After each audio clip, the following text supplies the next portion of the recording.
Nous allons travailler encore sur la variante orthodoxe de l'Est indienne. C'est la troisième vidéo.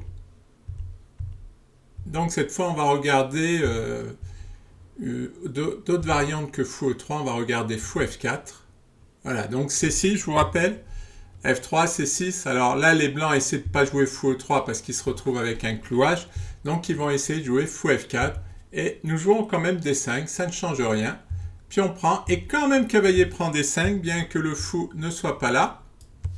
Parce que si les blancs prennent avec le pion, eh bien tout simplement nous faisons dame F6 et il y a une fourchette. On récupère la pièce dans de bonnes conditions puisque le fou ne peut pas revenir défendre puisqu'il y a la tour. Donc quand le fou est en F4, on peut quand même faire cavalier prend D5, cavalier prend D5, c'est prend D. Et là, ce que peuvent tenter les blancs, c'est cavalier B5 pour faire une fourchette. Mais ça va être facilement contré par fou E5. Et en cas d'échange, les noirs n'ont pas de souci. Ils peuvent continuer leur développement et leur pression sur le centre. Une autre variante possible est de jouer cavalier B3, comme nous allons voir. Voilà, cavalier prend D4, tour E8, F3, C6. Et les blancs peuvent essayer de retarder la poussée en permettant à la dame de contrôler la case D5. Mais là encore, ils vont avoir des problèmes puisque A5 avec l'idée A4 et même A3 pour attaquer sur les cases noires. Les blancs peuvent essayer de jouer cavalier A4 pour bloquer la poussée et éventuellement un peu attaquer sur les cases noires. Mais à ce moment-là, on peut de nouveau pousser D5 sans problème. C'est prendre D, c'est prendre.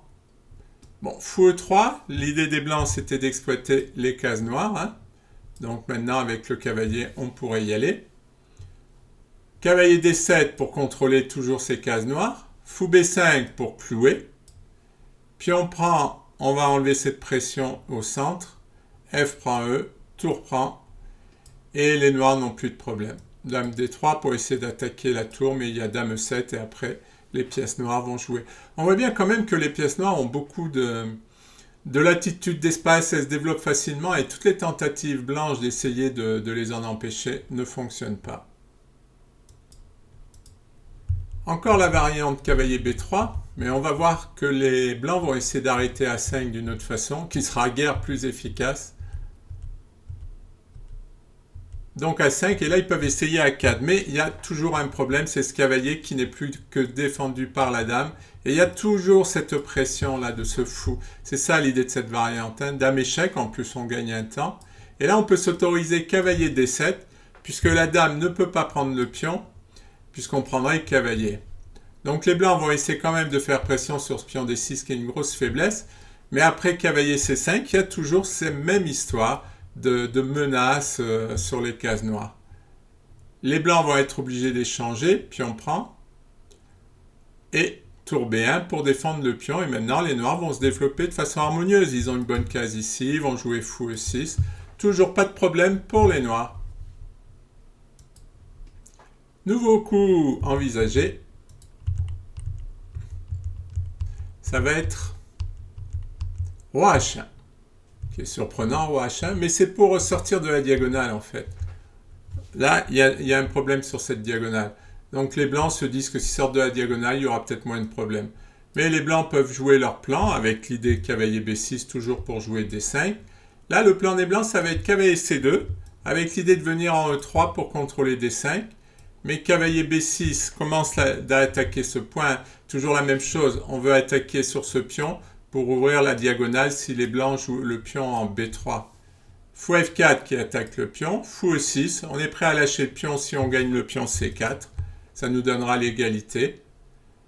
B3 pour défendre, et là on obtient enfin notre attaque sur la diagonale, et là les noirs vont gagner un temps puisqu'ils attaquent le fou, et ils font un clouage sur le cavalier. Les blancs doivent en même temps défendre le fou et le cavalier, donc le fou vient défendre son cavalier.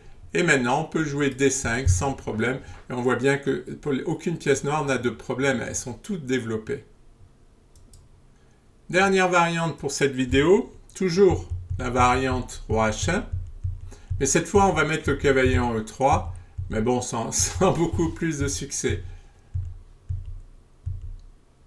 Voilà, l'idée c'est cavalier C2 pour venir en E3 et contrôler D5, mais nous on continue notre plan. Hein. Non seulement on enlève le cavalier, ce qui permet de protéger ici, on contrôle cette case et on attaque le pion. C'est un plan sans problème. Fou F4, fou E6, on attaque C4. Et là il joue cavalier E3, ce qui est pas mal parce qu'il protège le pion, il menace ici, et il n'affaiblit pas sa diagonale en jouant B3. Donc c'est pas mal. D5.